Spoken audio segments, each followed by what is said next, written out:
अस्सलाम वालेकुम students, welcome back to my channel. आज हमने एक्सरसाइज 1.4 स्टार्ट करनी है। एक्सरसाइज 1.3 जो है वो हमारी कंप्लीट हो चुकी थी। एक्सरसाइज 1.4 को स्टार्ट करने से पहले हमने पीछे से हम इसकी थ्योरी थोड़ी सी देख लेते हैं। तो इस एक्सरसाइज में हमारे पास है arrangements and selections with repetitions. इसमें हमारे पास अरेंजमेंट्स और सिलेक्शंस दोनों होंगी विद रेपिटेशन। जो पिछली हमने एक्सरसाइजेस की थी उसमें रेपिटेशन अलाउ नहीं थी, लेकिन जो अब हम ये एक्सरसाइज करने जा रहे हैं इसमें रेपिटेशन अलाउ है। यहाँ पर जो एलिमेंट्स होंगे वो रिपीट हो सकते हैं, ठीक है। तो यहाँ पर देखें, arrangement means permutation but selection means combination. ये चीज़ आप लोगों ने याद रखनी है, ये एमसीक्यूज़ के तौर पर भी आ सकती है। नेक्स्ट यहाँ पर एक थ्योरम दिया हुआ है, the number of r permutations of the set A is equal to A1 A2 A3 so on AN, ठीक है।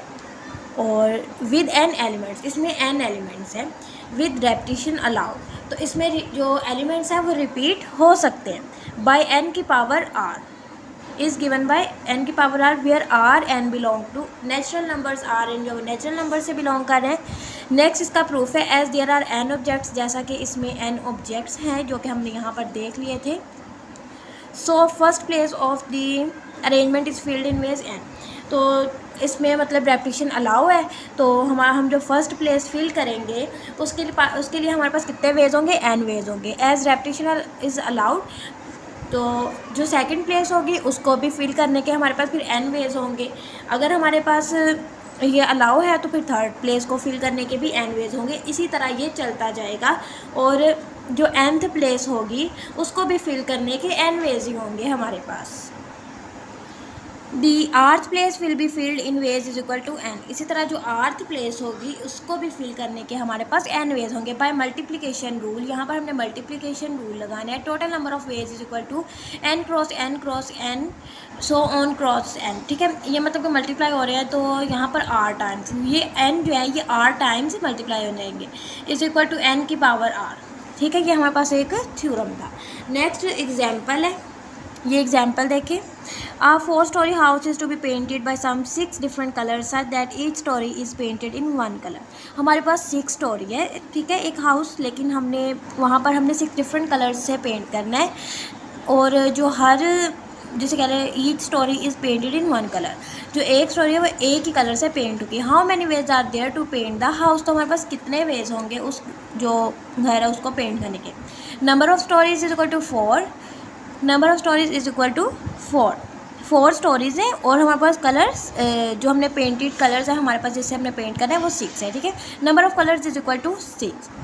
As a colour which is use for any storey can also be use for another storey. जो colour हम किसी भी story को use करने के paint करने के लिए यूज़ करेंगे, हम उसको किसी और स्टोरी को भी कलर करने के लिए यूज़ कर सकते हैं। That is repetition is allowed, क्योंकि यहाँ पर रिपीट जो है वो अलाउ है ना, इसलिए हम एक कलर से 2 स्टोरीज़ को भी कलर कर सकते हैं। So required colouring of house is equal to 6 की पावर 4। यही इन्होंने, जैसे यहाँ पर n की पावर r था, इन्होंने यहाँ 6 की पावर 4 कर दिया, क्योंकि 6 कलर से और स्टोरीज़ कितनी थी 4। तो 4 स्टोरी हाउस को 6 डिफरेंट कलर्स के लिए अगर हमने देखना है तो ये हमने 6 की पावर 4 कर देना है। और जब इसकी कैलकुलेशन करेंगे 6 को 4 टाइम्स मल्टीप्लाई करेंगे तो इसका आंसर आ जाएगा। तो इसके साथ हम लोग चलते हैं अपनी एक्सरसाइज 1.4 का हम देखते हैं। Question number 1, how many arrangements of the letter of the following words taken all together can be made. यहाँ पर हमने क्या देखनी है, अरेंजमेंट्स देखनी है लेटर्स की ऑफ द फॉलोइंग वर्ड्स। यहाँ पर आप देख सकते हैं कि सभी जो हमें ये दिए हुए हैं वर्ड्स, इनमें लेटर्स रिपीट हो रहे हैं, ठीक है। यहाँ पर m है, m यहाँ पर 2 टाइम्स आ रहा है, a यहाँ पर काफ़ी टाइम्स आ रहा है। इसी तरह तो हमने इसकी अरेंजमेंट्स देखनी है कि कितने वेज में ये अरेंज हो सकती हैं। तो ठीक है, हम क्वेश्चन नंबर 1 जो है ये स्टार्ट करते हैं, इसका पार्ट 1। तो देखिए यहाँ पर हमारे पास पहला वर्ड क्या था, मैथमेटिक्स।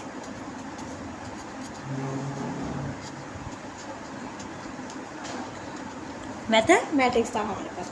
अब हमने इसमें देखना है कि जो लेटर्स हैं जो रिपीट हो रहे हैं वो कितने कितने टाइम्स रिपीट हो रहे हैं। तो सबसे पहले हम यहाँ पर लिख लेते हैं एम जो है वो 2 टाइम्स रिपीट हो रहा है, ठीक है। उसके बाद ए है, ए भी 2 टाइम्स रिपीट हो रहा है। उसके बाद टी है, टी भी हमारे पास 2 टाइम्स रिपीट हो रहा है, ठीक है। उसके बाद एच जो है ये हमारे पास इसमें 1 टाइम है। उसके बाद ई आ जाता है और ई भी हमारे पास 1 टाइम है। एम को हम ऑलरेडी लिख चुके हैं, ए को भी हम कर चुके हैं, टी को भी हम कर चुके हैं। आई को देख लेते हैं, आई भी हमारे पास 1 टाइम यहाँ पर है। इसी तरह सी और एस ये दोनों भी 1 टाइम है, सी भी 1 टाइम और एस भी 1 टाइम, ठीक है। इसके लिए अब हमने इसको पहले हम इस तरह लिख लेते हैं सेट की फॉर्म में 2.m, ये इसको लिखने का मेथड है कि आपने इस तरह जितने टाइम्स ये रिपीट हो रहा होगा पहले उस डिजिट को लिख के दरम्यान में डॉट लगा के एम और फिर साथ एम या जो भी वो लेटर होगा जो रिपीट हो रहा होगा आपने वो लगाना है, कॉमा, उसके बाद 2.a, उसके बाद 2.t और फिर 1.h या h भी लिख लें, E I C S, ठीक है। तो ठीक है, इस तरीके से आपने इस सेट को लिख लिया। अब हमने क्या करना है, अब इसका जो सॉल्यूशन है वो हमने देखना है। यहाँ पर आपने पहले इन सबको टोटल काउंट करना है कि ये कितने हैं। हम क्या यहाँ करेंगे, पहले हमने यहाँ पर इसको काउंट करके लिख लेना है। ये पीछे से एक फॉर्मूला है जो मैं आप लोगों को बुक से दिखा देती हूँ। ये वाला फॉर्मूला है, ऊपर n, नीचे r1 r2 so on rn, ठीक है। और यहाँ पर n फैक्टोरियल, जब हमने इसको ओपन करना है तो हमने इसको इस तरीके से लिखना है, n ऊपर है, n का फैक्टोरियल, r1 का फैक्टोरियल, r2 का फैक्टोरियल, r3 का फैक्टोरियल, सो ऑन rn का फैक्टोरियल। हम इसको इस तरीके से लिखेंगे। इस फॉर्मूला को यूज़ करते हुए हम ये क्वेश्चन जो है इसको सॉल्व करते हैं। तो देखिए क्या था हमारे पास, n over r1 r2 rn, ठीक है। तो इसमें पुट करें वैल्यूज़। अब n, अब सबसे पहले आप देखिए n क्या है। n जो है ये हमने टोटल जो है लेटर्स इनको काउंट करके लिखना है। टोटल लेटर्स ये क्या हैं, कितने, 1 2 3 4 5 6 7 8 9 10 11। तो क्या आ गया, n इज इक्वल टू 11 हो गया। अब उसके बाद ये r1 r2 r3 और rn ये क्या है, ये वो यहाँ पर आएंगे। तो यहाँ पर ये हमने लिखे हैं कि एक लेटर इतने टाइम्स रिपीट हो रहा है, फिर सेकंड लेटर इतने टाइम्स रिपीट हो रहा है, फिर ये इस तरह, ये जो रिपीट लेटर्स हैं इनका हमने लिखना है। r1 अब यहाँ पर हमने 2 टाइम्स ये रिपीट हो रहा है तो यहाँ पर 2 आ जाएगा। फिर उसके बाद फिर ये 2 टाइम्स रिपीट हो रहा है, फिर 2 आ जाएगा, फिर 2 टाइम्स रिपीट हो रहा है, फिर 2, और ये देखें 1 1 और 1, ठीक है। तो इस तरीके से ये हमने लिखना है। जब हम इसको ओपन करेंगे, इसको ओपन करने के बाद हमारे पास क्या बन जाएगा, ऊपर बन जाएगा 11 का फैक्टोरियल और नीचे भी इन सब के साथ फैक्टोरियल्स आ जाएंगे, 2 factorial 2 factorial 2 factorial 1 factorial 1 factorial और 1 फैक्टोरियल, ठीक है। नेक्स्ट ये सिर्फ मैथमेटिकल कैलकुलेशन है, तो ये जस्ट मैथमेटिकल कैलकुलेशन है। इनके दरमियान अपने डॉट्स भी लगाने हैं, सॉरी कॉमा लगाने हैं। तो ये ऊपर आ जाएगा हमारे पास 11 फैक्टोरियल, नीचे इनको मल्टीप्लाई करें, 2 2 ज़ार 4 4 2 ज़ार 8 फैक्टोरियल ओपन करने के बाद यहाँ पर ये बन जाएगा। अब 11 फैक्टोरियल करके इसको 8 पे डिवाइड करते हैं, देखते हैं क्या आंसर आता है। तो 11 फैक्टोरियल को 8 पे डिवाइड करके जो हमारे पास आंसर आएगा वो क्या है, आपने कैलकुलेटर से कर लेना है, 4989600। ओके, ये आपका आंसर आ जाएगा। तो क्वेश्चन नंबर 1 का फर्स्ट पार्ट हमने सॉल्व कर लिया। मैं आपको सारे तो नहीं करवाऊंगी लेकिन 1-2 करवा देती हूँ।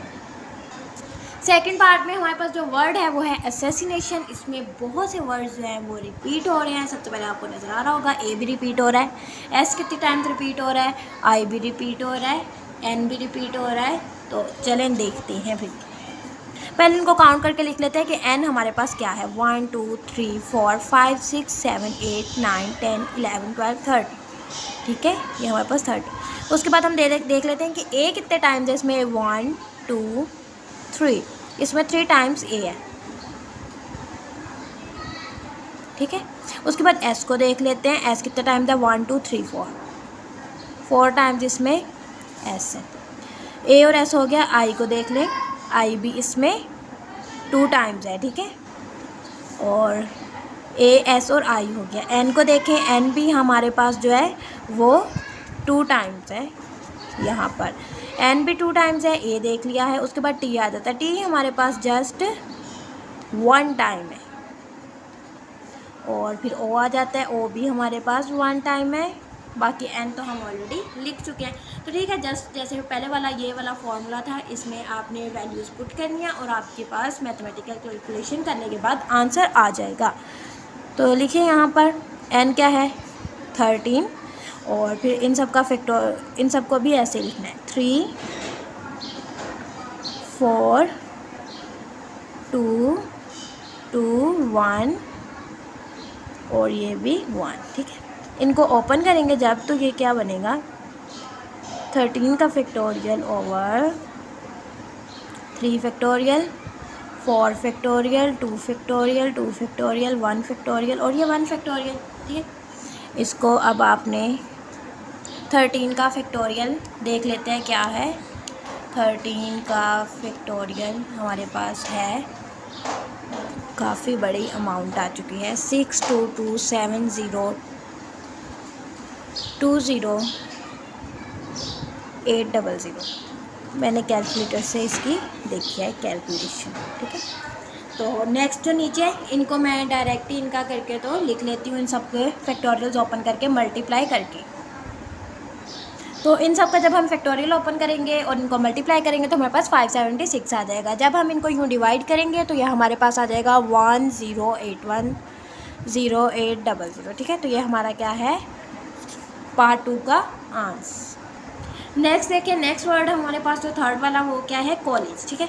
इसमें जो है सी वो भी 1 टाइम है, ओ भी 1 टाइम है, एल जो है वो 2 टाइम है, और उसके बाद जो है ई वो भी 2 टाइम है, और उसके बाद जी जो है वो भी 1 टाइम है, ठीक है। अब फॉर्मूला में पुट कर लेते हैं हम डायरेक्ट इसको। एन क्या है, 1 2 3 4 5 6 7, और यहाँ पर हम लिख लेते हैं 1 का फैक्टोरियल 1 का फैक्टोरियल 2 का फैक्टोरियल 2 का फैक्टोरियल और 1 का फैक्टोरियल, ठीक है। इसको ओपन करें, 7 सॉरी यहाँ पर इनके साथ फैक्टोरियल्स नहीं आने, यहाँ पर फैक्टोरियल्स नहीं आएंगे, ठीक है। तो फैक्टोरियल्स अब आने जब हमने इसको ओपन करना है। अब आएगा 1 का फैक्टोरियल, उसके बाद 1 का फैक्टोरियल, फिर 2 का फैक्टोरियल 2 का फैक्टोरियल, और ये अगर आप 1 का फैक्टोरियल नहीं भी लिखेंगे तो कोई प्रॉब्लम नहीं होगी, बिकॉज 1 का फैक्टोरियल तो 1 ही रहेगा, इसलिए अगर नहीं भी लिखेंगे तो भी कोई प्रॉब्लम नहीं है। अगर आप लिख लेंगे फॉर्मूला के अकॉर्डिंग तो ये भी ठीक है। तो 7 का फैक्टोरियल हमारे पास क्या आ जाएगा, 7 का फैक्टोरियल हमारे पास आ जाएगा 5040। अब नीचे इन सब को, इन दोनों का फैक्टोरियल लेके मल्टीप्लाई करें, 2 2 4 हो जाएगा। जब इसको 5040 को 4 से डिवाइड करेंगे तो हमारे पास आ जाएगा 1260, जो कि हमारा इसका आंसर होगा। इसके साथ हमारा क्वेश्चन नंबर 1 जो है वो सॉल्व हो गया है। उसके मैंने आप लोगों को 3 पार्ट्स जो हैं वो करवा दिए। अब जो नेक्स्ट 2 पार्ट्स है, रक्षंदा और ये सक्सेस वाला, ये दोनों जो है पार्ट्स आप लोगों ने खुद करने हैं। नेक्स्ट क्वेश्चन नंबर 2 देखते हैं, how many arrangements of the letters of the word attack can be made if each arrangement begins with C and ends with K. तो इसका सोल्यूशन देखते हैं क्वेश्चन नंबर 2 का। क्वेश्चन नंबर 2 में क्या दिया हुआ है, अटैक्ड, ACKE और ये D। उन्होंने कहा है जो फर्स्ट लेटर स्टार्ट किससे होगा, सी से, और जो लास्ट लेटर होगा एंड किससे होगा, वो होगा के से, ठीक है। ये कितने टोटल, 1 2 3 4 5 6 7 8, 1 2 3 4 5 6 7 8, ठीक है। यहाँ पर आ जाएगा सी और यहाँ पे के, ये दोनों हो गए फिक्स। पीछे हमारे पास क्या बचता है, बचा A डबल टी ए ई और ये डी, ठीक है, ये हमारे पास बता। अब ये जो प्लेसेस हैं जो एम्प्टी हैं इनको हमने इनके साथ फिल करना है, इनकी अरेंजमेंट जो है वो हमने देखनी है, ठीक है। तो हम क्या करेंगे, हम इसको भी वही फार्मूला के यूज़ करते हुए इसको करेंगे। ए कितने टाइम्स हैं, 2 टाइम्स, टी कितने टाइम है, 2 टाइम्स, उसके बाद हमारे पास क्या जाता है, ये मार कर दो, 2 टाइम्स, और नेक्स्ट टी जो है वो टी भी 2 टाइम्स, ठीक है। और ए और टी हो गया, ई और डी दोनों 1 टाइम्स है, ठीक है। इसको आप लोग इस तरह लिखना चाहें तो लिख लें, 2.A 2.T, ठीक है। और इसके बाद फार्मूला में पुट कर दें, हमारे पास कितना था, 1 2 3 4 5 6, ठीक है, 6, और यहाँ से इनकी वैल्यूज़ 2 2 1 और 1, ठीक है। 6 फैक्टोरियल, नेक्स्ट इसको सॉल्व करते हैं, 6 फैक्टोरियल और यहाँ पर आ जाएगा 2 फैक्टोरियल और 2 फैक्टोरियल, ठीक है। ऊपर 6 का फैक्टोरियल लिखते हैं, नीचे 2 2 4 तो 4 ही हो जाएगा, ये सॉरी नहीं आएंगे, 6 का फैक्टोरियल ओवर 2 फैक्टोरियल 2 फैक्टोरियल, 6 का फैक्टोरियल फैक्टोरियल 720 और नीचे आ जाएगा 4, ये हमारे पास क्या आ जाएगा 180 आंसर, ठीक है। क्वेश्चन नंबर 2 जो कि बहुत ही सिंपल था, ये भी हमने सॉल्व कर लिया। नेक्स्ट देखते हैं क्वेश्चन नंबर 3। क्वेश्चन नंबर 3 में क्या हो गया, 11 members of a club form 4 committees of 3 4 2 2 members, ठीक है। 11 मेंबर्स हैं एक क्लब के, वहाँ पर 4 कमेटीज़ बनाई गई, उन एक कमेटी में 3 मेंबर्स रखे गए, एक में 4, एक में 2 और एक में 2 members, so that no member is a member of more than 1 committee. और सर ये कह दिया गया कि कोई भी जो एक मेंबर है वो एक से ज़्यादा कमेटी का मेंबर नहीं होगा। Find the number of committees, तो बताएं कि टोटल कितनी कमेटीज़ बनेंगी, ठीक है। ये भी क्वेश्चन नंबर 3 जो ये भी सेम है, टोटल मेंबर्स कितने हैं, क्वेश्चन नंबर 3 में देखते हैं, टोटल मेंबर्स हैं जी 11, कमेटीज़ कितनी बनाई गई, कमेटीज़ बनाई गई जी, स्पेलिंग मिस्टेक आई थिंक यहाँ पे, तो कितने टोटल कमेटीज़ कितनी है 4, ठीक है। मेंबर्स जो है इसमें कितने रखे गए हैं, एक में 3, एक में 4, एक में 2 और एक में 2, ठीक है। ये मैंने आप लोगों को क्वेश्चन में ही बता दिया था। तो आप लोगों ने क्या करना है, जस्ट उसी फार्मूला में आप लोगों ने पुट करना है, 11 आ जाएगा, नीचे 3 4 2 और 2, इसमें आप लोग 11 का factorial over 3 factorial 4 factorial 2 factorial और 2 फैक्टोरियल, इसका कैलकुलेटर से मैं देखती हूँ 11 फैक्टोरियल और इन सबको नीचे मल्टीप्लाई करके क्या आंसर आता है। तो 11 का फैक्टोरियल हम देख लेते हैं पहले, हमारे पास क्या आया, मैंने कैलकुलेटर से देखा है 39916,800, और नीचे वाले इन सबका फैक्टोरियल ओपन करके इनको मल्टीप्लाई करके हमारे पास क्या आया 576, और आंसर हमारे पास क्या आया, इन दोनों को डिवाइड करके 69300, तो ये इसका आंसर था। इसके साथ हमारा क्वेश्चन नंबर 3 भी सॉल्व हो गया। तो आज के लेक्चर में स्टूडेंट्स हमने एक्सरसाइज 1.4 के जो फर्स्ट 3 क्वेश्चंस थे वो हमने सॉल्व किए। अगर आपका कोई भी क्वेश्चन है माइंड में, आप लोग कमेंट करके कमेंट सेक्शन में मुझसे पूछ सकते हो, मैं आप लोगों को उसका रिस्पॉन्स दूँगी। अगर आपको ये लेक्चर अच्छा लगा हो तो लेक्चर को लाइक कीजिएगा, नेक्स्ट फ्रेंड्स के साथ शेयर कीजिएगा। नेक्स्ट लेक्चर तक के लिए अल्लाह हाफिज़।